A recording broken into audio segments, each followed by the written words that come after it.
O2 একাডেমিয়ার online platform বদমাসে তোমাদের আবারও স্বাগত। আজকে আমরা বিভিন্ন ষড়যন্ত্র মামলা বা কনস্পিরেসি কেসগুলো নিয়ে আলোচনা করব। আমরা এখানে কি করব? কোশ্চেনগুলো আমরা দেখব।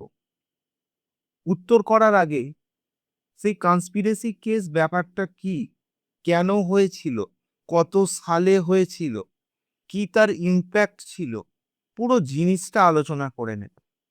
আলোচনা করার পর আনসার কি হতে পারে আমরা এক এক করে আলোচনা করব। তো চলো আমরা শুরু করি ফার্স্ট কোশ্চেন দিয়ে।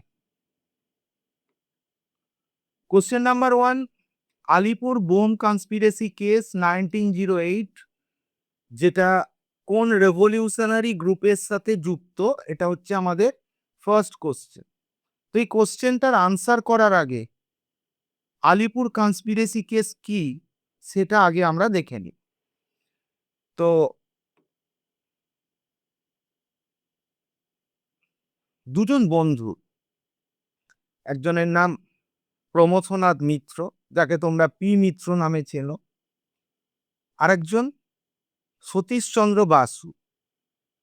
এই দুই বন্ধু, এনারা ভাবলেন যে কিভাবে যুব সমাজের সার্বিক বিকাশ ঘটানো যায়, অলরাউন্ড ডেভেলপমেন্ট করতে হবে ইউথ সম্প্রদায়, যুব সম্প্রদায়। আচ্ছা, অলরাউন্ড ডেভেলপমেন্ট বলতে আমরা কি বুঝি?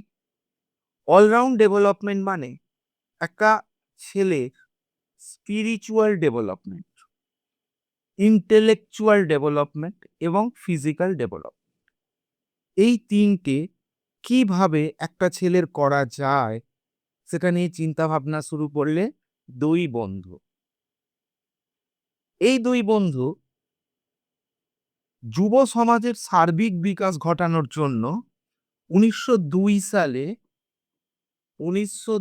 সালে পি মিত্র এবং সতীশচন্দ্র বাসু, এনারা দুজনে তৈরি করলেন একটা অর্গানাইজেশন যার নাম অনুশীলন সমিতি। তাহলে এই দুই বন্ধু 1902 সালে তৈরি করলেন অনুশীলন সমিতি। এই অনুশীলন সমিতির তাহলে প্রাইমারি উদ্দেশ্যটা কি দাঁড়ালো? All-round development of youth, spiritual, intellectual এবং ফিজিক্যাল ডেভেলপমেন্ট। ফলে এই অনুশীলন সমিতিতে যারা যোগদান করতেন তাদের করতে হতো সকালবেলা গীতা পাঠ এবং যোগব্যায়াম, শারীরিক কসরত, এটা করতে হতো। অর্থাৎ এদের বেসিক ফাংশন কি ছিল? সকালবেলা উঠে গীতা পড়া এবং যোগা করা, এই দুটো ছিল বেসিক ফাংশন। দেখো, গীতা পড়ার মধ্য দিয়ে স্পিরিচুয়াল ইন্টেলেকচুয়াল ডেভেলপমেন্ট, আর যোগ ব্যায়াম, কুস্তি ইত্যাদির মধ্য দিয়ে ফিজিক্যাল ডেভেলপমেন্ট, এই ছিল প্রাইমারিলি অনুশীলন সমিতির মূল উদ্দেশ্য। 1902 সালে তৈরি হয়েছে। 1905 সাল আস্তে আস্তে যেটা হলো, পার্টিশন অফ বেঙ্গল বা বঙ্গভঙ্গের ঘোষণা হলো। অর্থাৎ ব্রিটিশরা চাইলেন যে বাংলাকে আমরা দুটো ভাগ করব, একটা পূর্ববঙ্গ এবং আসাম এবং একটা বাংলা, এই দুটো ভাগে ভাগ করব। অনুশীলন সমিতির একদল সদস্য মনে করো যে এটা হচ্ছে টোটাল অনুশীলন সমিতি। তোমরা কি দেখো বলো তো, স্কুল বা কলেজে যখন পড়ো দেখবে সবাই তোমাদের বন্ধু, ধরো 100 জন স্টুডেন্ট আছো কি 50 জন স্টুডেন্ট আছো, তোমরা সবাই বন্ধু। কিন্তু তার মধ্যেও না ছোট ছোট ছোট ছোট গ্রুপ থাকে যারা খুব ক্লোজ হয়, যাদের 4-5 জন, 6 জন, 8 জন, এরা খুব ক্লোজ। সবাই বন্ধু কিন্তু তার মধ্যে এরা খুব কাছের বন্ধু হয়। তো অনুশীলন সমিতির মধ্যেও এরকম একটা দেখা দিল। কি দেখা দিল না, মনে করো অনুশীলন সমিতির এটা একটা অংশ হলো এবং এখানে থাকলো এই অনুশীলন সমিতির আরো কিছু লোকজন। অনুশীলন সমিতির এই অংশটা একটু বেশি র‍্যাডিক্যাল হলো, তাদের চিন্তা ভাবনাটা অনুশীলন সমিতির কাজকর্মে তারা খুশি নয়। তারা চাইলো এই বঙ্গভঙ্গের সময় তারা ব্রিটিশ সরকারের বিরুদ্ধে আন্দোলনে তো যথারীতি তারা প্রমথনাথ মিত্রকে বললেন যে, "আমরা চলুন আন্দোলনে যোগদান করি।" প্রমথনাথ মিত্র বললেন, "এখনো সময় হয়নি। সময় এলে আমরা ঠিক আন্দোলনে যোগদান করব।" ফলে এই গ্রুপ যাদের লিড করছিলেন বারীন্দ্র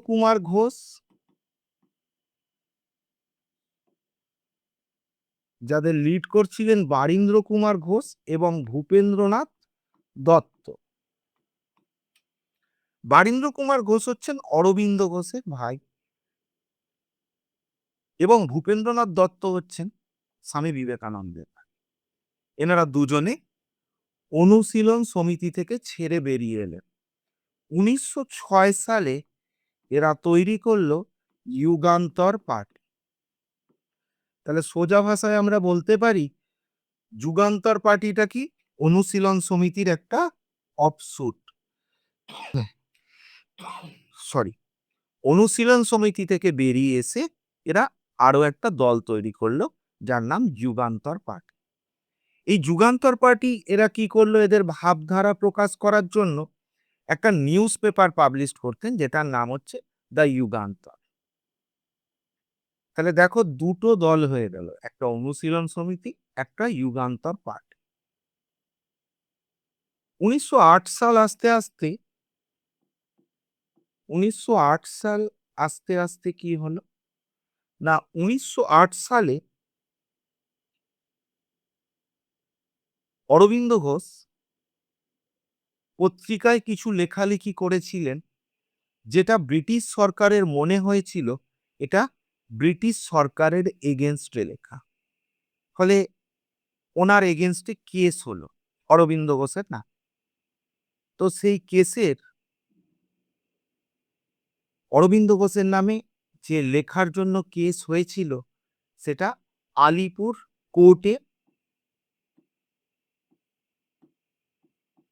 তার বিচার চলছিল। এই আলিপুর কোর্টে যখন অরবিন্দ ঘোষের নামে বিচার চলছেন, এই সময় এখানকার ম্যাজিস্ট্রেট রয়েছেন কিংসফোর্ড। তো অরবিন্দ ঘোষের বিচার চলছে। একদিন সুশীল নামে একটি ছেলে, যার বয়স 15 বছর, তিনি এই সময় কোর্টে উপস্থিত ছিলেন। তো তিনি প্রকাশ্য কোর্টে বলে বসলেন ব্রিটিশ পুলিশ কিভাবে ভারতীয়দের উপর অত্যাচার চালায়। ম্যাজিস্ট্রেট কিংসফোর্ড কোর্ট অবমাননার দায়, কন্টেম্পট অফ কোর্ট যেটাকে আমরা আজকে বলে থাকি, এই 15 বছরের ছেলেটিকে 15 ঘা চাবুক মারার আদেশ দিলেন। মজার ব্যাপার না? 15 ঘা চাবুক মারার আদেশ দিলেন কিংসফোর্ড সুশীল নামক ছেলেকে। এই ছেলেটিকে যতবার বেত দিয়ে আঘাত করা হয় তো তিনি বন্দে মাতরম বলে ওঠেন। গোটা বাঙালি সমাজ এর বিরুদ্ধে তীব্র প্রতিবাদ জানান। এই ঘটনার ঠিক পরের দিন যুগান্তর পত্রিকায় এই ঘটনাটা বিস্তারিতভাবে লেখা হলো। ব্রিটিশ সরকার বুঝে গেলেন যে কিংসফোর্ডকে আর এখানে রাখা সম্ভব নয়, কারণ যে কোনো দিন তার হত্যা করা হবে। ফলে কিংসফোর্ডকে ট্রান্সফার করে দেওয়া হলো কোথায়? মুজাফফরপুর। মুজাফফরপুর হচ্ছে বিহারের একটি জায়গা। এই মুজাফফরপুরে কিংসফোর্ডকে ট্রান্সফার করে দেওয়া। কিন্তু যুগান্তর সমিতির বা বলতে পারো যুগান্তর সমিতি ডিসাইড করেছে আমরা কিংসফোর্ডকে হত্যা করব। কিংসফোর্ড যেভাবে এই 15 বছরের ছেলেটিকে বিনা অপরাধে 15 ঘা বেত মারার বা চাবুক মারার আদেশ দিয়েছে, তার একটাই শাস্তি হওয়া উচিত, কিংসফোর্ডের হত্যা। তো দুজন তরুণ বাঙালি ছেলে, একজনের নাম ক্ষুদিরাম বোস, একজনের নাম প্রফুল্ল চাকি। এই ক্ষুদিরাম বোস এবং প্রফুল্ল চাকি, এনাদের দুজনকে পাঠানো হলো মুজাফফরপুরে কিংসফোর্ডকে হত্যা করার জন্য। ক্ষুদিরাম বোস এবং প্রফুল্ল চাকি এনারা মুজাফফরপুরে পৌঁছে দেখলেন ঠিক কোন সময় কিংসফোর্ড ক্লাব থেকে বাড়ি ফেরে। ডিসাইড করলে যে আমরা ঠিক ওই সময় ওনার ঘাড়ে বোমা ফেলে দেব। ডেট ঠিক হলো। আচ্ছা, এখানে তোমাদের আর একটা জিনিস মনে রাখতে হবে। আরো একজন বিখ্যাত ব্রিটিশ ব্যক্তি ছিলেন, ইনি বলতে পারো এক কথায় ভারতীয়দের ভালোবাসতেন। তোমরা বাঘা যতীনের নাম শুনেছ। তো বাঘা যতীনকে পুত্রের মতো ভালোবাসতেন কেনেডি সাহেব। যেদিন ঠিক করা হয়েছে কিংসফোর্ডের গাড়ির উপরে বোমা ফেলে দেওয়া হবে, ঠিক সেই দিন একই সময় তার কিছুক্ষণ আগে কেনেডি সাহেবের মেয়ে এবং বউ, এনারা দুজন একই রাস্তা দিয়ে আসছিলেন। ভুল করে ক্ষুদিরাম বোস এবং প্রফুল্ল চাকি এই গাড়ির উপরে বোমা নিক্ষেপ করে, মারা যান মিস অ্যান্ড মিসেস কেনেডি। প্রফুল্ল চাকি সাথে সাথেই সুইসাইড করে নেন, কিন্তু ক্ষুদিরাম বোস এখান থেকে পালিয়ে আসেন প্রায় 40 কিলোমিটার দূরে। ভোর হয়ে এসেছে, একটি চায়ের দোকানে জল খেতে যান। বাচ্চা ছেলে বা মজার ব্যাপার না, 18 বছরের একটি ছেলে চায়ের দোকানে জল খেতে যান। তো তখন একজন পুলিশ এনাকে ধরে বন্দি করে। শুরু হয় মুজাফফরপুর কনস্পিরেসি কেস। ব্রিটিশ সরকার বা ব্রিটিশদের যারা আধিকারিক রয়েছেন এই সময়, তারা বুঝেছিলেন এই প্ল্যান একটা বাচ্চা ছেলের পক্ষে সম্ভব নয়। এর পিছনে মাস্টার মাইন্ড আছেন অন্যজন, তিনি আর কেউ নন, অরবিন্দ ঘোষ।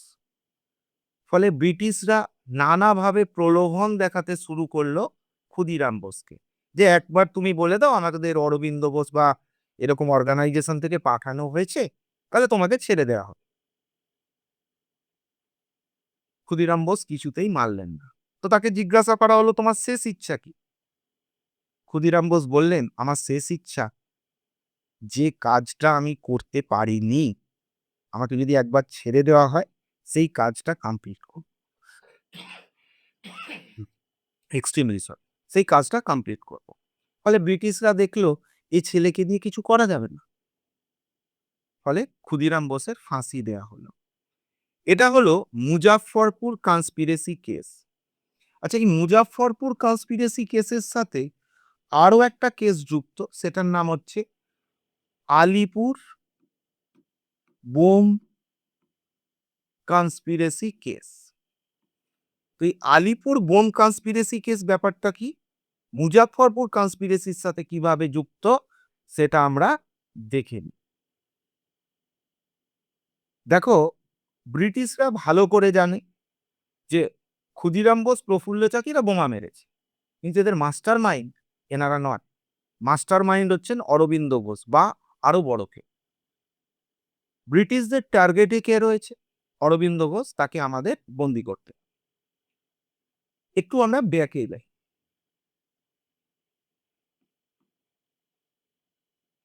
যুগান্তর সমিতি, এদের লক্ষ্য কি ছিল? বোমা এবং বন্দুকের আঘাতে ব্রিটিশ শাসনকে ভারত থেকে উচ্ছেদ করা। ফলে যুগান্তর সমিতির একজন সদস্য, যার নাম হেমচন্দ্র কানুনগো, এই হেমচন্দ্র কানুনগো, তাকে পাঠানো হয়েছিল প্যারিসে, ফ্রান্সের প্যারিসে। তার কাজ ছিল যে প্যারিস থেকে বোম মেকিং টেকনোলজি শিখে উনি ফিরে আসবেন। হেমচন্দ্র কানুনগো, উনি প্যারিসে গেছেন, বোম মেকিং টেকনোলজি শিখে এসেছেন, কিভাবে বোমা তৈরি করতে হয় উনি শিখে এসেছেন।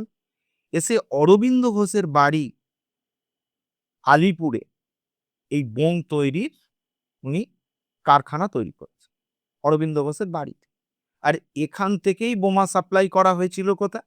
মুজাফফরপুরে, ক্ষুদিরাম বোস প্রফুল্ল চাকি। এই যে অরবিন্দ ঘোষের বাড়িতে বোমা তৈরি হতো, সেখানে ব্রিটিশ রেড লাগালো, ব্রিটিশ সার্চ করে অরবিন্দ ঘোষের বাড়ি থেকে কি পেল? অরবিন্দ ঘোষের বাড়ি থেকে পেল বোম মেকিং টেকনোলজি, বোমা সমস্ত কিছু পেল। ফলে শুরু হলো আলিপুর বোমা কনস্পিরেসি কেস। মেন অ্যাকিউজড কে? মেন অ্যাকিউজড হচ্ছেন অরবিন্দ ঘোষ। দেখো, দুটো জিনিস এক নয়। আলিপুর কনস্পিরেসি কেস বলতে পারো এটা সাথে যুক্ত, বাট দুটো কেস এক না। মুজাফফরপুর কনস্পিরেসি কেস কি না, মুজাফফরপুর কনস্পিরেসি কেস হচ্ছে কিংসফোর্ডকে হত্যার যে প্ল্যান, কিংসফোর্ডকে হত্যার যে চেষ্টা বিহারের মুজাফফরপুরে, তার এগেনস্টে শুরু হচ্ছে মুজাফফরপুর কনস্পিরেসি। আর এই মুজাফফরপুর কনস্পিরেসির সূত্র ধরে অরবিন্দ ঘোষের বাড়িতে তল্লাশি চালাতে গিয়ে বোমা তৈরির যে প্ল্যান, সেটা যখন পাওয়া গেল, তার রেসপেক্টে শুরু হলো আলিপুর কনস্পিরেসি কেস। তো মোটামুটি ভাবে ৩৪ জনকে গ্রেপ্তার করা হয়েছিল এই কেসে, আলিপুর কনস্পিরেসি কেসে, যাদের মধ্যে প্রধান কি? অরবিন্দ ঘোষ। অরবিন্দ ঘোষের এখানে ডিফেন্স লয়ার হয়েছিলেন বিখ্যাত ব্যারিস্টার CR দাস। অরবিন্দ ঘোষের বিখ্যাত ব্যারিস্টার হয়েছিলেন CR দাস। তো উপযুক্ত তথ্য প্রমাণ যেহেতু পাওয়া যায়নি অরবিন্দ ঘোষের বিরুদ্ধে, ব্রিটিশ সরকার বাধ্য হয়ে অরবিন্দ ঘোষকে মুক্তি দেন। এরপর অরবিন্দ ঘোষ উনি সক্রিয় রাজনীতি থেকে সন্ন্যাস নেন এবং শেষ জীবনে উনি সাধক হয়ে পুডুচেরি বা পন্ডিচেরিতে ওনার জীবন অতিবাহিত করেন। এই ছিল আমাদের মুজাফফরপুর কনস্পিরেসি এবং আলিপুর কনস্পিরেসি কেসের ঘটনা। এর রেসপেক্ট এবার আমরা কোশ্চেনগুলো দেখে নিই। চলো, কোশ্চেন কি বলেছে? আলিপুর বোমা conspiracy case primarily associate with which revolutionary group? তো আমাদের এক্সাক্ট আনসার হওয়া উচিত ছিল যুগান্তর পার্টি, কিন্তু পরীক্ষার অপশানে যুগান্তর পার্টি নেই। একবার দেখে নাও তোমরা, আমি যেটা করেছি, যে যুগান্তর পার্টি কার অফশুট? যুগান্তর পার্টি হচ্ছে অনুশীলন সমিতির অফশুট। ফলে আমরা এক্ষেত্রে যেহেতু অপশানে নেই যুগান্তর পার্টি, আমরা আনসার করে নেব অনুশীলন সমিতি। তো আনসার হয়ে যাবে আমাদের বি। চলে যাই আমরা নেক্সট কোশ্চেন। নেক্সট কোশ্চেন আমি দেখো বলেই দিলাম, আমি পুরোটা আলোচনা করে নিয়েছি। বলছে অরবিন্দ ঘোষের ডিফেন্স লয়ার কে ছিলেন আলিপুর কনস্পিরেসি কেসে? তো আমরা এই মাত্র বুঝলাম আনসার হবে CR দাস বা চিত্তরঞ্জন দাস, উনি হবেন ডিফেন্স লয়ার। চলো নেক্সট কোশ্চেন দেখে নিই যেটা দিয়েছে। নেক্সট কোশ্চেন বলছে ক্ষুদিরাম বোস অ্যান্ড প্রফুল্ল চাকি এরা কাকে মার্ডার করতে গেছিলেন? তো দেখো তোমরা, আমি বললাম যে কুখ্যাত ম্যাজিস্ট্রেট যার নাম কি রয়েছে না কিংসফোর্ড, কিংসফোর্ডকে মার্ডার করতে গেছিলেন বিহারের একটি জায়গা মুজাফফরপুরে। চলো নেক্সট কোশ্চেন দেখে নিই। নেক্সট কোশ্চেন একটু আলাদা। কোশ্চেনটা বলছে the Delhi conspiracy case 1912 is also known as. চলো আগে দিল্লি কনস্পিরেসি কেস কি আছে সেটা আমরা বুঝে নিই, তারপরেই আমরা আনসারগুলো এক এক করে আলোচনা করব। চলো দেখে নিই। তো আমাদের নেক্সট টপিক রয়েছে দিল্লি কনস্পিরেসি কেস। আচ্ছা, এই দিল্লি কনস্পিরেসি কেস বোঝার আগে তোমাদের বেশ কিছু জিনিস জেনে নিতে হবে। কি কি জিনিস রয়েছে? সবার প্রথমে একটা ঘটনা বুঝি, সেটা হচ্ছে 1908 সালের একটা ঘটনা। 1908 সালের যে ঘটনাটা আমরা বুঝবো, আমরা দেখেছি কি আলিপুর বোম কেস। এই আলিপুর বোম কেস যখন চলছে তখন বিভিন্ন বাঙালি বিপ্লবীদের একের পর এক বন্দী, আমি দেখালাম একটু আগে, ৩৪ জনকে বন্দী করা হয়েছে। তো বাঙালি বিপ্লবীদের একের পর এক জেলবন্দি করা হচ্ছে। এই সময় একজন বাঙালি বিপ্লবী যার নাম হচ্ছে রাসবিহারী বোস। তোমরা রাসবিহারী ঘোষের নামও পড়েছো কংগ্রেস পড়ার সময়। আমি এখানে বলছি রাসবিহারী বোসের কথা। তো রাসবিহারী বোস কি করলেন? উনি চাকরি নিয়ে চলে এলেন দেরাদুনে, ফরেস্ট রিসার্চ ইনস্টিটিউটে। ফলে ১৯০৮ সালে যখন আলিপুর কেস চলছে, এই সময় একজন বাঙালি বিপ্লবী যার নাম কি না রাসবিহারী বোস, এই রাসবিহারী বোস কোথায় চলে আসছেন? দেরাদুনে, ফরেস্ট রিসার্চ ইনস্টিটিউটে কাজ নিয়ে দেরাদুনে চলে আসছে। তো উনি সঙ্গে নিয়ে আসছেন ওনার রাঁধুনিকে, যার নাম হচ্ছে বসন্ত বিশ্বাস। তাহলে রাসবিহারী বোস কাকে রাঁধুনি হিসাবে নিয়ে আসছে? বসন্ত বিশ্বাসকে নিয়ে আসছে। দুজন বাঙালি বিপ্লবী, একজনের নাম রাসবিহারী বোস, তিনি সঙ্গে নিয়ে আসছেন তার রাঁধুনি যার নাম হচ্ছে বসন্ত বিশ্বাস। দেরাদুনে চলে এসছেন forest, Rashbehari Bose forest research ইনস্টিটিউটে চাকরি। এদিকে এই সময় আরো একটা ঘটনা ঘটে। তোমরা নাম শুনেছ লালা হরদয়াল। লালা হরদয়াল এই সময় পাঞ্জাবে একটা রেভলিউশনারি গ্রুপ খুলেছি। লালা হরদয়াল রেভলিউশনারি গ্রুপ খুলেছিলেন। দেখো, এই সময় বাংলাতেও প্রচেষ্টা চলছে ১৯০২ সাল থেকে। শুধুমাত্র বাংলা না, গোটা ভারতবর্ষে চলছে। বাংলায় এটা অনেক জনপ্রিয় হয়েছে। তো পাঞ্জাবে লালা হরদয়াল এরকমই একটি রেভলিউশনারি গ্রুপ খুলেছে। এই যে রেভলিউশনারি গ্রুপ খুলেছে, কিন্তু উনি ১৯০৮ সালে লন্ডন চলে যান। এই লালা হরদয়াল ১৯০৮ সালে যখন লন্ডনে চলে যান, এই রেভলিউশনারি গ্রুপের দায়িত্ব দুজন ওনার বিখ্যাত, মানে বলতে পারো খুব ক্লোজ অ্যাসোসিয়েট, তাদের উপর দায়িত্ব দিয়ে গেছিলেন। একজনের নাম ছিল আমির চাঁদ।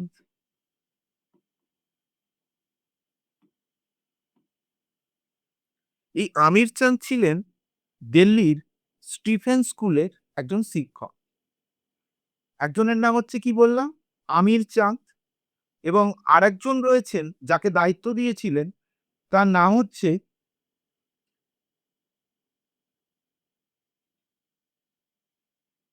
জাস্ট আ মিনিট, তো আমি নামটা বলছি।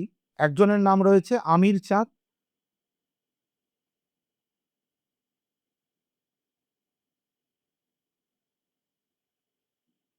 ঠিক আছে, নামের জায়গাটা ফাঁকা রাখছি, আমি নামটা বলছি। তো দুজনকে দায়িত্ব দিয়ে চলে গেছি। এই আমির চাঁদ, এনাদের সাথে যোগাযোগ করলেন কারা? এই রাসবিহারী বোস। অর্থাৎ এই যে গ্রুপটা, লালা হরদয়ালের রেভলিউশনারি গ্রুপ এবং আমাদের বাঙালি বিপ্লবী যার নাম হচ্ছে রাসবিহারী বোস, তারা যোগাযোগ করলেন।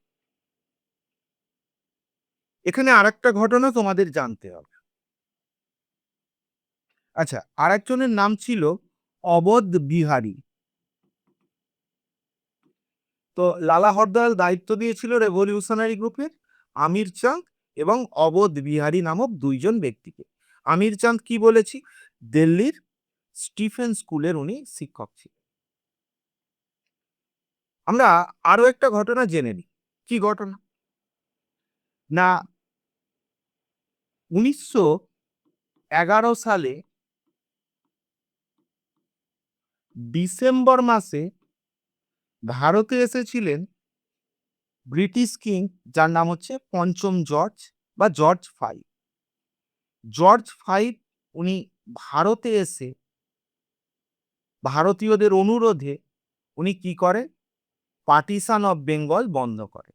তাহলে জর্জ ফাইভ যিনি আছেন, যিনি 1911 সালে ডিসেম্বরে ভারতে এসেছিলেন, এখানে এসে কি বন্ধ করে, পার্টিশন অফ বেঙ্গল উনি বন্ধ করে দেন, বলে বাংলা ভাগ হচ্ছে না।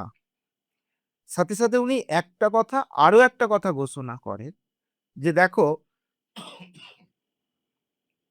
এই মুহূর্তে বাংলার যে রাজনৈতিক পরিস্থিতি, তাতে দাঁড়িয়ে আমরা আমাদের রাজধানী কলকাতায় রাখতে পারবো না। ফলে আমাদের রাজধানীটা চেঞ্জ করতে, ভেবে দেখো, উনি বাংলা ভাগ যে বঙ্গভঙ্গ সেটা রদ করছে, কিন্তু উনি কি ডিসাইড করছেন, রাজধানীটা কলকাতায় রাখা যাবে না, ক্যালকাটায় রাখা যাবে না, রাজধানীটাকে শিফট করতে হবে। কেন না, কোন গ্রাউন্ডে শিফট করবে, পলিটিক্যাল গ্রাউন্ডে। বাংলায় এই সময় যে অস্থির রাজনীতি, সেখানে আমরা ক্যাপিটাল রাখতে পারি। তো ডিসাইড করা হলো রাজধানীটা আমরা ক্যালকাটা থেকে শিফট করে কোথায় নিয়ে আসবো, দিল্লিতে নিয়ে আসবো। এবারে ভেবে দেখো, এটা তার একটা বাড়ি শিফট করা হচ্ছে না, এটা একটা রাজধানী শিফট করা হচ্ছে, দীর্ঘ সময় সাপেক্ষ ব্যাপার। উনি বললেন যে দেখুন, আমাদের তড়িঘড়ি রাজধানী শিফট করতে হবে, আমরা টেম্পোরারি বেসিস রাজধানীটা কলকাতা থেকে সরিয়ে দিল্লিতে আনছি, আমাদের 20 বছর সময়, 20 বছরের মধ্যে আপনাদের জন্য সাজানো গোছানো একটা নতুন আমরা রাজধানী তৈরি করব। তাহলে এটা 1911 সাল যদি হয়, তাহলে 20 বছর পর মানে কত সাল হচ্ছে, 1931 সাল। যে কারণে আমাদের রাজধানী নিউ দিল্লিতে গেছিল কবে, দিল্লি থেকে নিউ দিল্লি, নিউ দিল্লি গেছিল 1931 সালে। তাহলে আমাদের রাজধানী দিল্লি থেকে নিউ দিল্লি চলে গেল 1931 সালে। যাই হোক, আমরা টপিকে ফিরে আসি। উনি বললেন রাজধানীটা কলকাতাতে রাখা যাবে না, দিল্লিতে নিয়ে যাওয়া হবে। দিল্লিতে 100টা গ্রাম, প্রায় 100টা ভিলেজ অ্যাকোয়ার করে একটা নতুন রাজধানী বানানো হলো। যে রাজধানীর নাম কি দেওয়া হলো, মানে যে রাজধানী বানানো হলো দিল্লিতে, সেই রাজধানীতে ডিসাইড করা হলো 23শে ডিসেম্বর, 23rd ডিসেম্বর আমরা রাজধানীতে প্রবেশ করব, নতুন রাজধানীতে। এটাকে নাম দেওয়া হয়েছিল স্টেট এন্ট্রি ডে। কি ডিসাইড করা হলো, আমরা নতুন রাজধানীতে প্রবেশ করব, রাজধানীতে যে প্রবেশ করব এই 23শে ডিসেম্বর, এই দিনটার নাম হচ্ছে স্টেট এন্ট্রি ডে। একটা র্যালি হবে স্টেট এন্ট্রি ডে। র্যালিটা কি হবে, ওল্ড দিল্লি রেল স্টেশন থেকে র্যালিটা ওল্ড দিল্লি রেল স্টেশন থেকে চাঁদনি চক হয়ে রেড ফোর্টের কাছে আসবে। তাহলে র্যালি যেটা হবে, নতুন রাজ্যে আমরা প্রবেশ করছি, এই নতুন রাজ্যে যে প্রবেশ করব, তাহলে আমরা যাব কিভাবে, দিল্লি হয়ে চাঁদনি চক হয়ে আমরা রেড ফোর্টের কাছে গিয়ে আমরা একটা এখানে বক্তৃতা দেব। তো এই সময় ভাইসরয় আছেন লর্ড হার্ডিঞ্জ টু। এর আগে একটা ঘটনা ঘটেছিল। কি ঘটনা,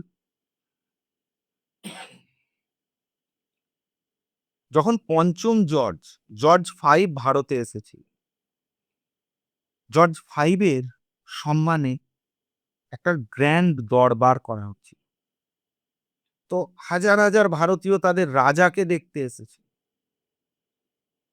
ভারতীয় রীতিতে কি হয়, রাজা হাতি করে প্রবেশ করেন, কিন্তু ইউরোপিয়ান রীতিতে রাজা ঘোড়ায় করে আসেন।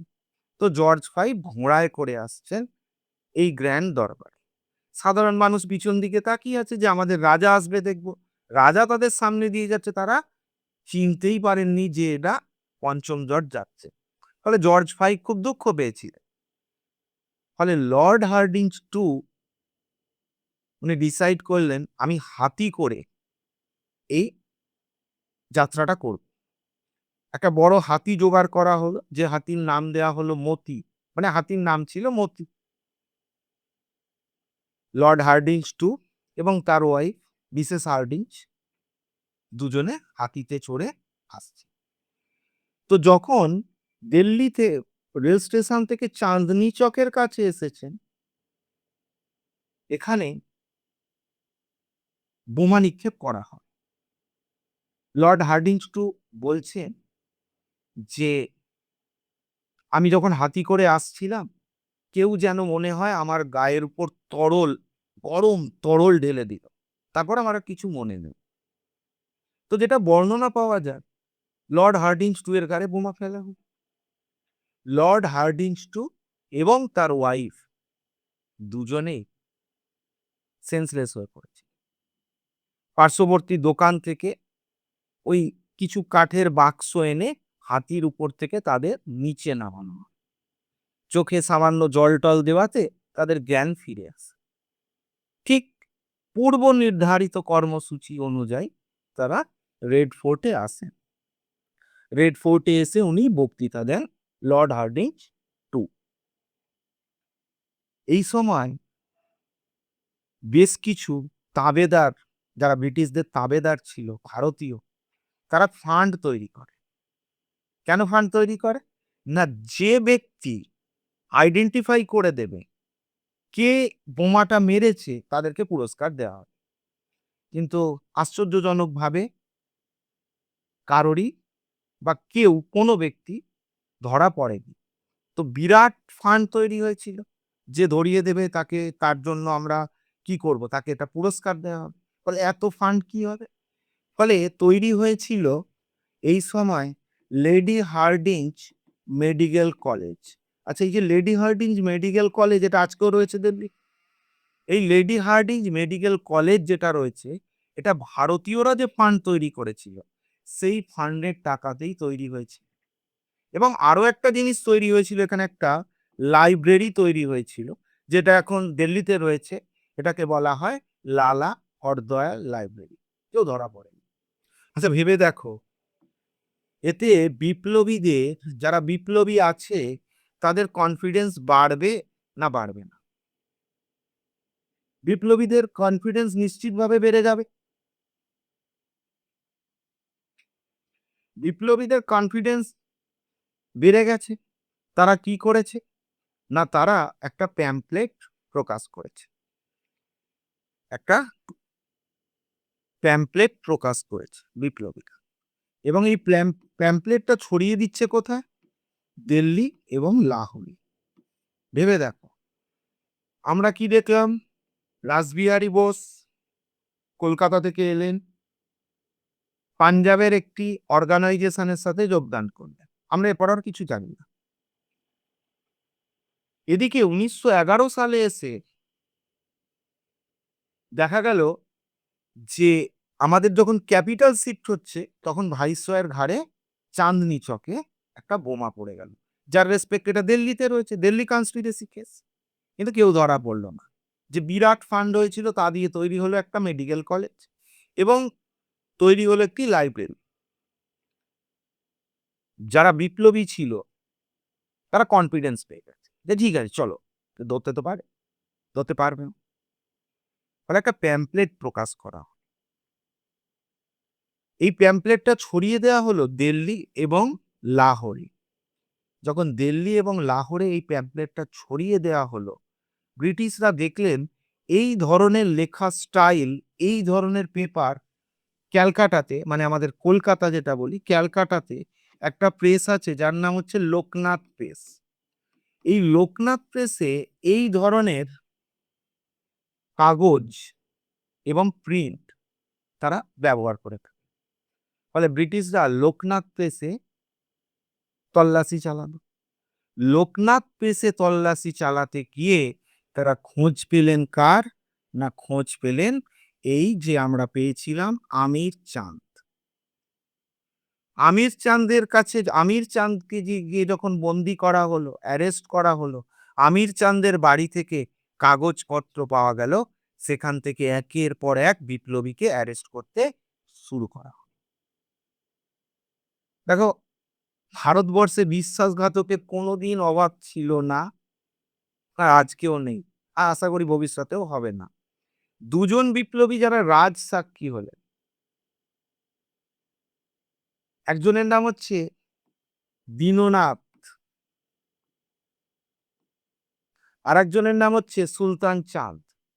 এরা রাজসাক্ষী হলেন। দীননাথ আর সুলতান চাঁদ এরা ওই দিনের পুরো ঘটনাটা রাজসাক্ষী হয়ে কোর্টে বলে দিলেন। কি বললেন? বললেন ওই দিন বোমাটা ছুঁড়েছিলেন রাসবিহারী বোসের স্ত্রী হিসাবে সেজে এসেছিলেন বসন্ত বিশ্বাস।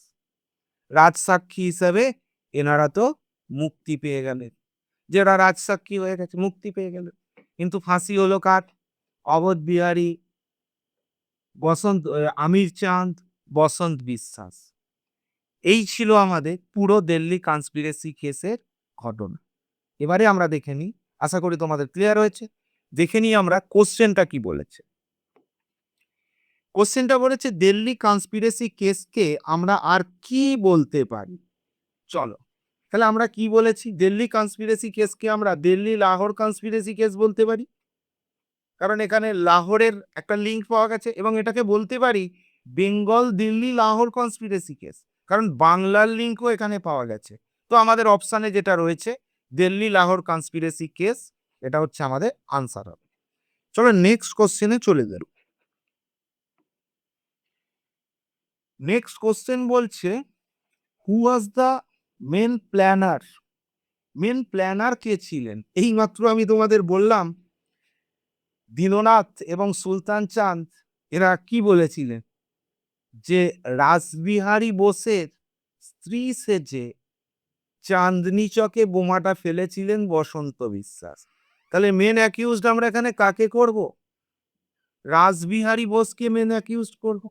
কিন্তু আশ্চর্যের বিষয় দেখো, রাসবিহারী বোস এই ঘটনার পরেও ভারতে ছিলেন। ফাইনালি 1915 সালে উনি পিএন টেগর ছদ্মনাম নিয়ে ভারত ছেড়ে চলে যাচ্ছেন। এই রাসবিহারী বোস এমন একজন বিপ্লবী যাকে ব্রিটিশ পুলিশ কখনো ছুঁতেও পারেন। চলো আমরা নেক্সট কোশ্চেনে চলে যাই। নেক্সট কোশ্চেন বলছে বসন্ত কুমার বিশ্বাস কোন ঘটনার সাথে যুক্ত? তো আমরা দিল্লি কনস্পিরেসি কেসের সাথে যুক্ত, আমরা একটু আগেই আলোচনা করলাম। Next question Nashik conspiracy case. চলো আবার নাসিক কনস্পিরেসি কেস আমরা এটা বুঝে নিই কি আছে এই নাসিক কনস্পিরেসি কেসে। চলো দেখি।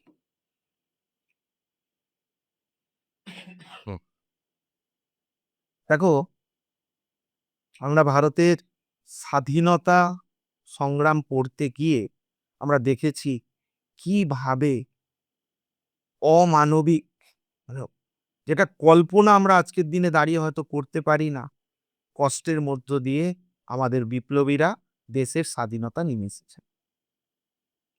কাদের বিরুদ্ধে লড়াই করেছি? একটা সাম্রাজ্যবাদী শক্তি যারা হচ্ছে ব্রিটিশ। কিন্তু তোমরা একবার ভাবো, জাস্ট ইমাজিন করো ইতালির কথা। ইটালি, যে ইটালিতে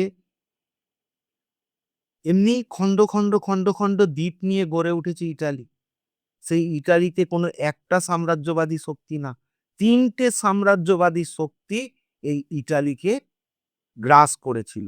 মানে তিনটে ইটালির তিনটে জায়গায় তিনটে সাম্রাজ্যবাদী শক্তি ছিল। অর্থাৎ ইটালিকে স্বাধীন করাটা ছিল ভারতের থেকেও কঠিন চ্যালেঞ্জ। এই কাজে যিনি প্রথম এগিয়ে আসেন তার নাম হচ্ছে ম্যাজিনি বা ম্যাথসিনি, আমরা যাকে বাংলায় বলি।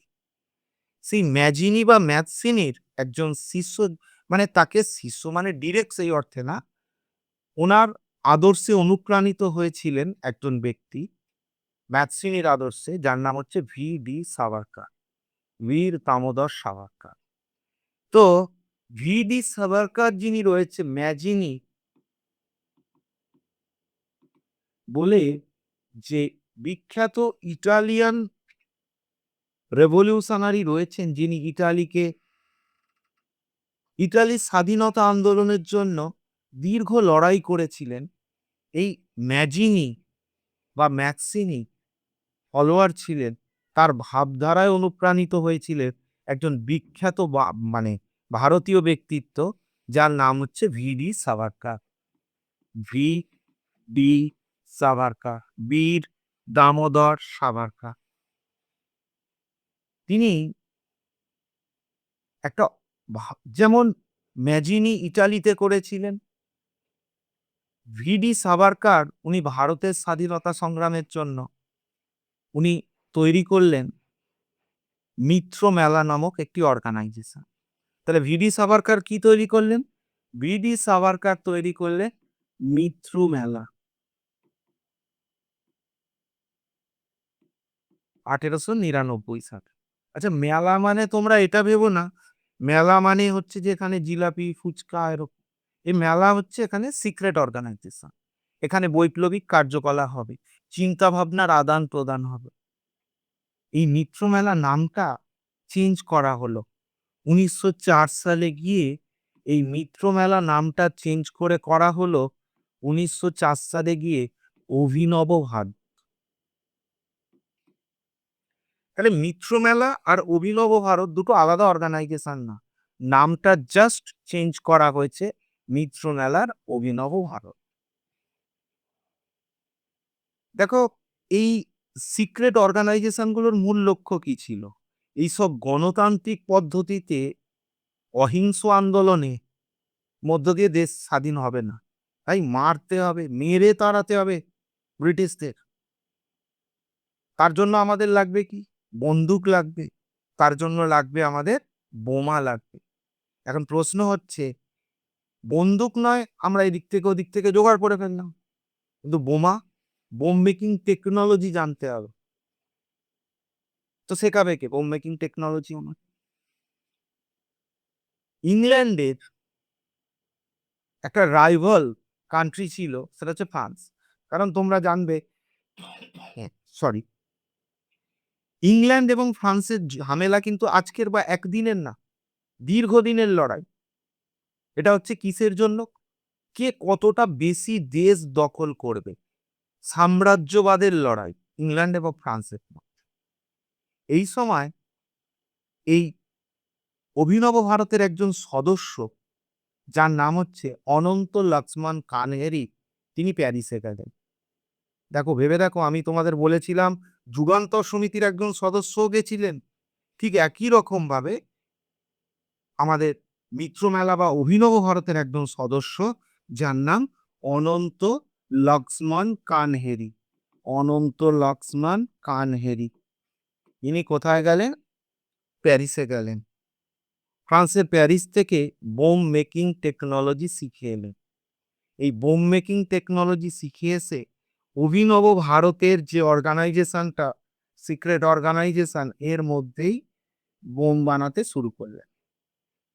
একজন ব্রিটিশ ব্যক্তিত্ব যার নাম হচ্ছে জ্যাকসন, তিনি জেনে ফেললেন যে এই অভিনব ভারতের মধ্যে পুরো পুরো কি কি করছে না করছে পুরো ঘটনা জ্যাকসন জেনে ফেলেছে। ফলে কি সমস্যা তৈরি হলো? জ্যাকসন যদি বেঁচে থাকে অভিনব ভারত বন্ধ হয়ে যাবে, কারণ এতে সবাই বন্দী হবে, জ্যাকসন পুরো ঘটনা দেখে। ফলে জ্যাকসনকে সরাতে হবে।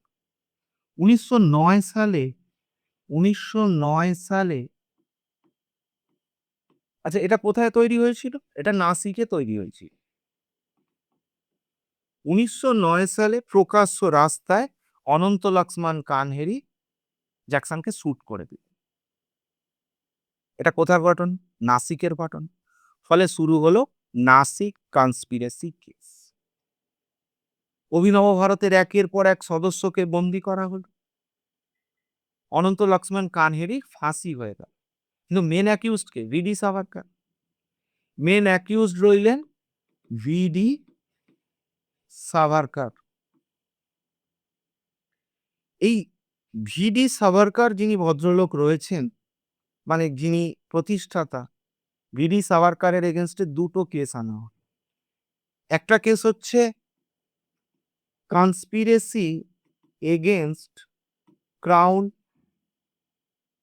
আর একটা হচ্ছে মার্ডার অফ জ্যাকসন। দুটো কেস আনা হলো। এবে দেখো, বিচারের নামে প্রহসন কাকে বলে? কনস্পিরেসি এগেনস্ট ক্রাউনের জন্য 25 বছর এবং মার্ডার অফ জ্যাকসনের জন্য 25 বছর, অর্থাৎ 50 বছরের জেল হয়ে গেল কার? ভিডি সাভারকারের। তোমরা জানো বিখ্যাত বা কুখ্যাত বলতে পারো সেই সময় সেলুলার জেল যেটা আন্দামানে রয়েছে, ভিডি সাভারকারকে সেলুলার জেলে পাঠিয়ে দেওয়া হয়। আমরা লাস্ট WBCS একটা কোশ্চেন দেখেছিলাম। মানে এটা আমার ব্যক্তিগত মত। জানি না এই ধরনের কোশ্চেন দেওয়া কতটা শোভনীয়। সেখানে একটা কোশ্চেন ছিল, কোন বিখ্যাত বিপ্লবী মার্সি পিটিশন দিয়েছিলেন? চরম অত্যাচার চলতো এই জেলের মধ্যে। ৫০ বছরের জন্য একটা ব্যক্তিকে জেলে পাঠানো হয়েছে। ফলে এই প্রশ্নটা দেওয়া মানে হচ্ছে এই বিপ্লবীকে অসম্মান করা। জানি না কোন উদ্দেশ্য থেকে এই ধরনের কোশ্চেন সিভিল সার্ভিসের মতো এক্সামে দেওয়া হয়। এতে অর্গানাইজেশন বা যারা পরীক্ষা নিচ্ছে তাদের সম্মান কতটা বাড়ে বা কমে আমার জানা নেই। তো যাই হোক, ভিডি সাভারকারকে ৫০ বছরের জন্য জেলে পাঠিয়ে দেওয়া হলো। ভিডি সাভারকার ব্রিটিশ সরকারের কাছে মার্সি পিটিশন জমা, যে আমাকে যদি আপনারা মুক্তি দেন তাহলে আমি সক্রিয় রাজনীতি থেকে সরে যাব। কোনো জায়গায় পেয়েছি উনি ৫ বার মার্সি পিটিশন দিয়েছে, কোনো জায়গায় ৭ বার মার্সি পিটিশন দিয়েছে। ফাইনালি ব্রিটিশ সরকার তাকে মুক্তি দেয় এবং ভিডি সাভারকার মুক্তি পাওয়ার পর হিন্দু মহাসভায় যোগদান করে যায়। এই ছিল আমাদের নাসিক কনস্পিরেসি কেস, ভিডি সাভারকারের জীবনী। চলো দেখে নিই কি কোশ্চেন এসেছে এখান থেকে। First question, Nashik conspiracy case Anant Laxman Kanhere. তো এটা আমরা এইমাত্র আলোচনা করলাম কাকে হত্যা করেছিলেন। দেখো, আমরা দেখলাম যে অনন্ত লক্ষ্মণ কানেরি যখন বোম মেকিং টেকনোলজি শিখে এসেছিলেন, সেই পুরো ঘটনাটা জেনে নিয়েছিলেন জ্যাকসন বলে একজন ব্যক্তি, ব্রিটিশ ব্যক্তি। তো সেই জ্যাকসনকে হত্যা করেছিলেন নাসিকের প্রকাশ্য রাস্তায়, যার এগেনস্টে শুরু হয়েছিল নাসিক কনস্পিরেসি কেস। তাহলে আমাদের আনসারটা হয়ে যাবে কালেক্টর যিনি ছিলেন নাসিকের মিস্টার জ্যাকসন, তাকে হত্যা করার জন্য শুরু হয়েছিল নাসিক কনস্পিরেসি কেস। চলো দেখে নিই নেক্সট কোশ্চেন কি আছে। নেক্সট কোশ্চেন আছে, আচ্ছা এটা আবার অন্য একটা কনস্পিরেসি কেস। এই কনস্পিরেসি কেসটাও আমরা বুঝে নিই, এটাও একটা বড় ঘটনা। চলো আস্তে আস্তে বুঝি ঘটনাটা কি।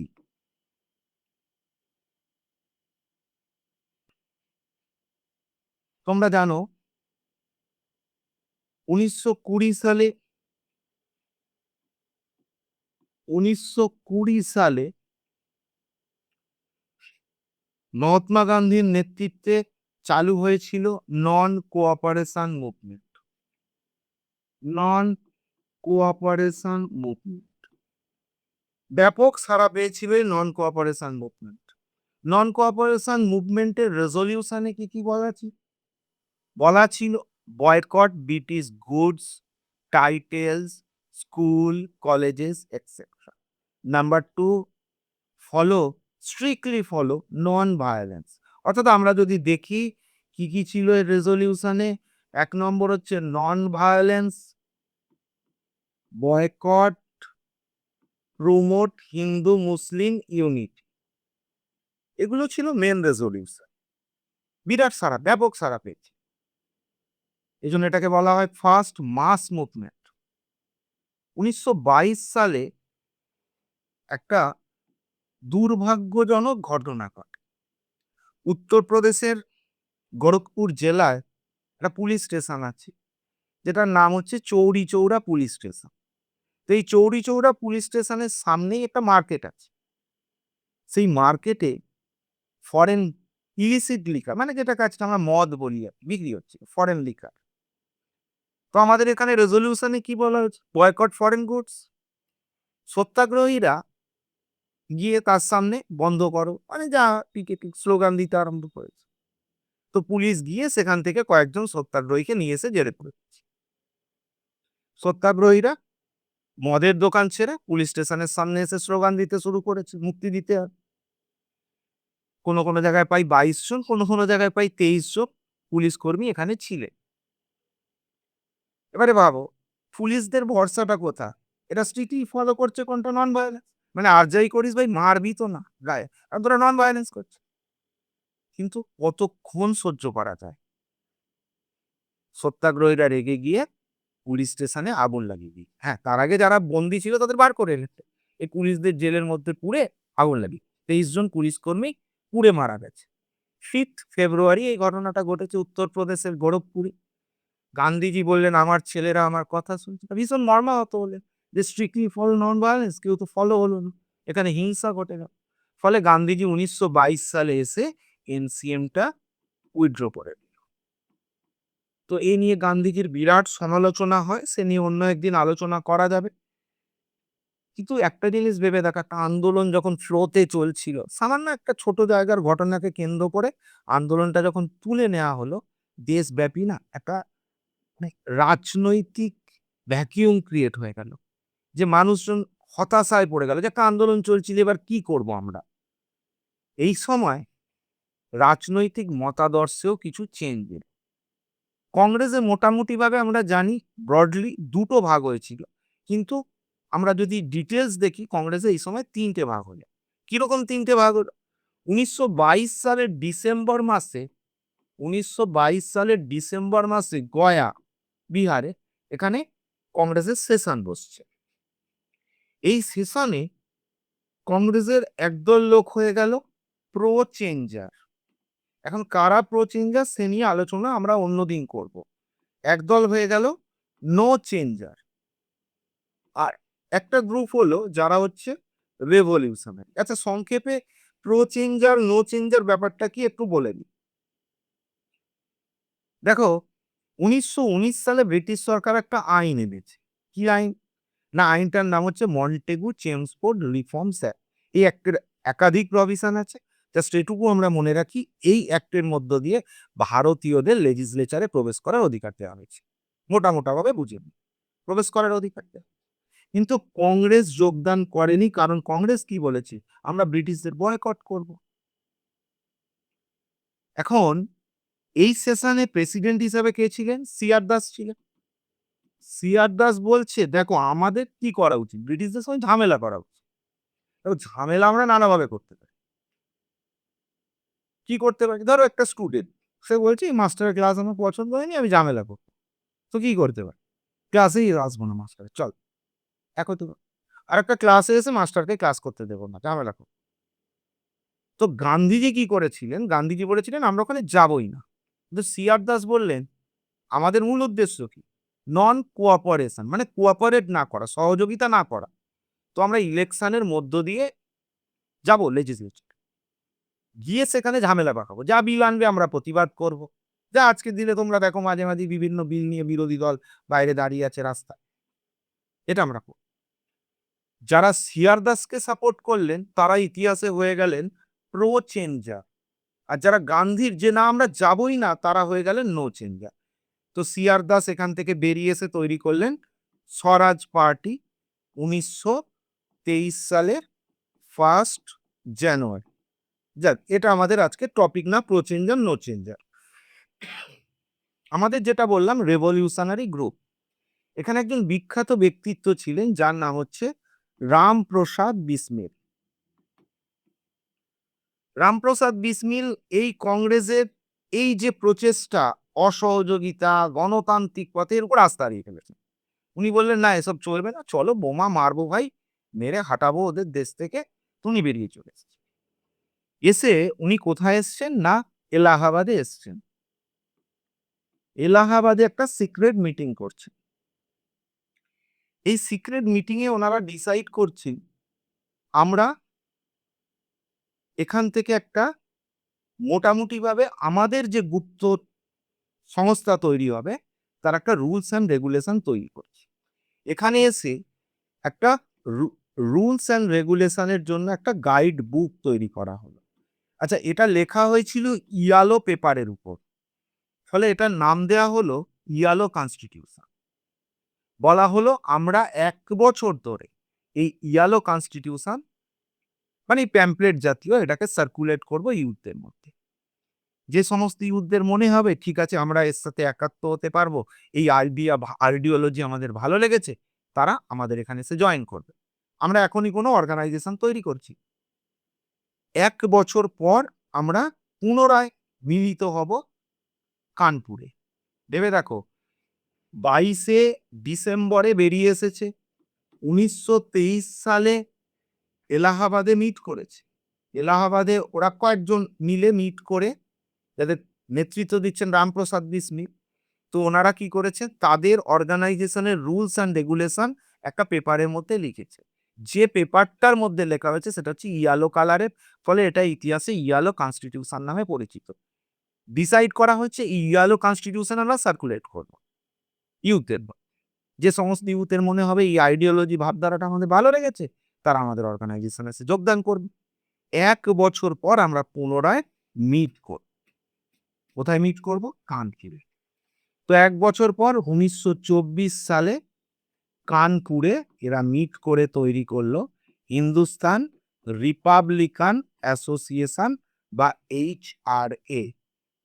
তো HR এর উদ্দেশ্য কি?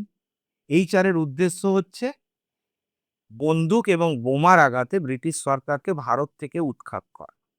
এখন মুশকিল, বন্দুক বোমার আঘাতে তো উৎখাত করতেই পারি, কিন্তু আমাদের টাকা লাগবে, ফান্ড লাগবে। তো ফান্ড কোথা থেকে কালেক্ট হবে? এরা ডিসাইড করলো বড়লোকদের বাড়ি থেকে আমরা লুণ্ঠন করব এবং ব্রিটিশ সরকারের থেকে লুণ্ঠন করব। আমরা লুণ্ঠন করব না, কিছু করার নেই, আমাদের টাকা লুট করতে হবে, লুণ্ঠন করে।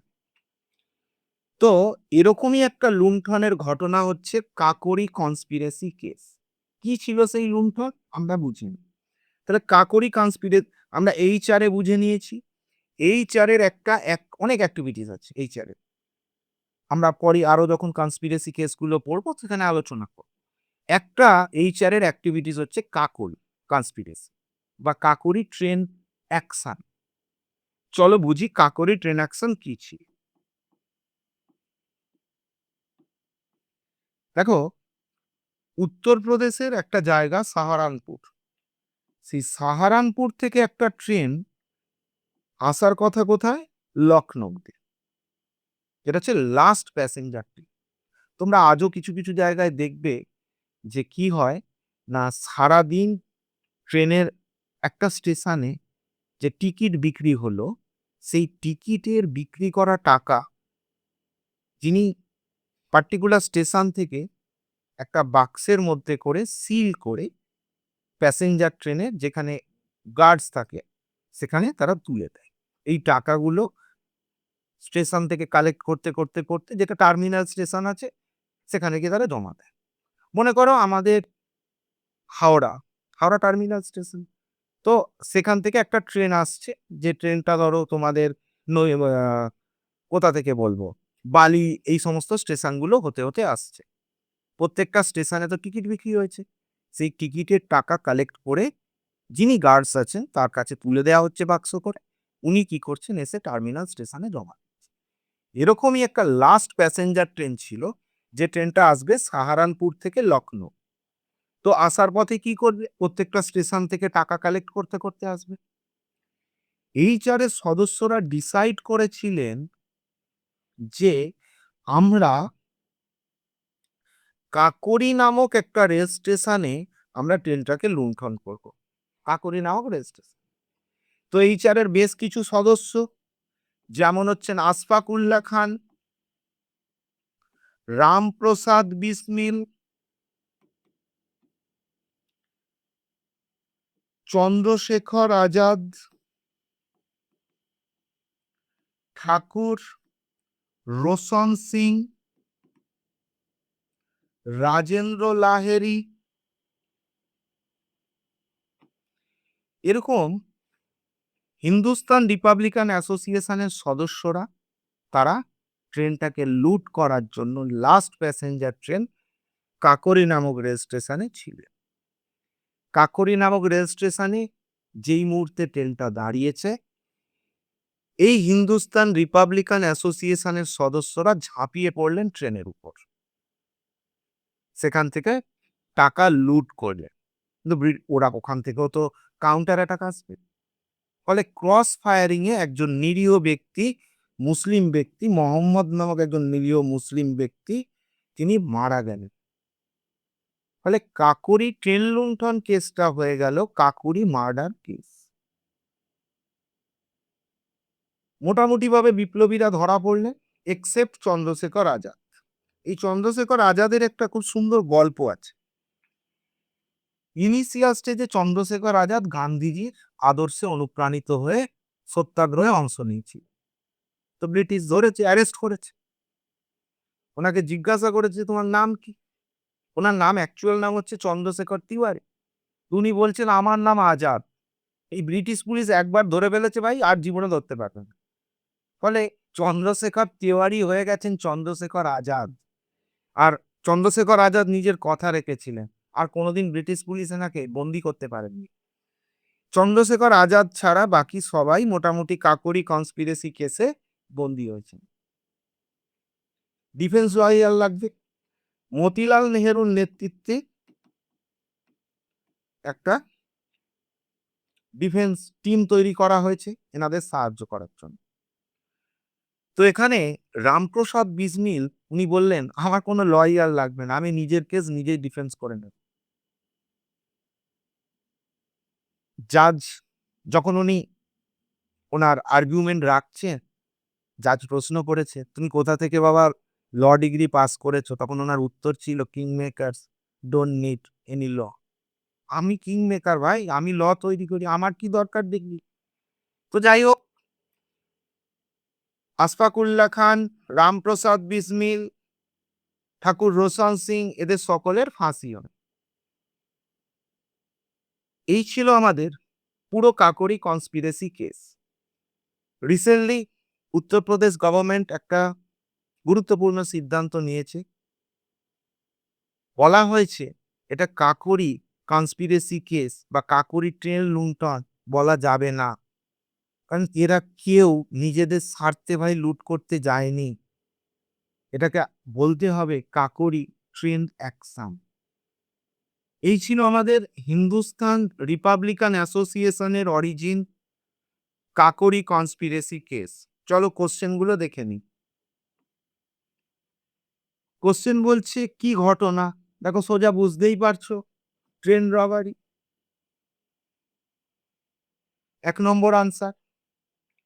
2 নম্বর কোশ্চেন কি দিয়েছে দেখি। বলছে which revolutionaries were hanged in Kakori conspiracy case. এই মাত্র বললাম রামপ্রসাদ বিসমিল, আশফাকুল্লাহ খান, রোশন সিং, ঠাকুর রোশন সিং। এখানে দুটো পয়েন্ট তোমরা একটু মনে রেখো। আশফাকুল্লাহ খান ইনি হচ্ছেন ফার্স্ট মুসলিম মার্টিয়ার। প্রথম ভারতীয় মুসলিম শহীদ হচ্ছেন আশফাকুল্লাহ খান।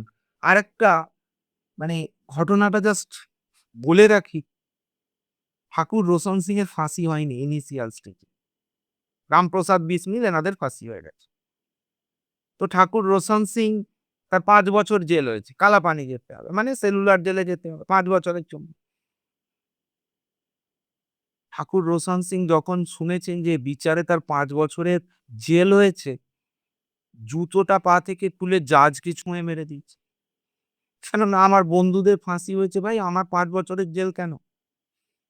কোর্ট অবমাননার দায়ে কন্টেম্প্ট অফ কোর্টের জন্য এনাকে ফাঁসি দেওয়া হয়। আমি হয়তো বিষয়টা মজা করে বললাম, আজকের দিনে একবার ভেবে দেখো কেউ করবে? চলো নেক্সট কোশ্চেনে চলে যাই। নেক্সট কোশ্চেন এই যে এটা বললাম কার নেতৃত্বে হয়েছিল, এই তো আমরা একটু আগেই দেখে নিলাম, হয়েছিল মতিলাল নেহেরুর নেতৃত্বে। তাহলে আনসার হয়ে যাবে মতিলাল নেহেরু। দেখো আরো কতগুলো কনস্পিরেসি কেস রয়েছে, আমরা নেক্সট যে ভিডিও নিয়ে আসবো সেখানে আমরা সেগুলো আলোচনা করব। থ্যাংক ইউ, সবাই ভালো থেকো।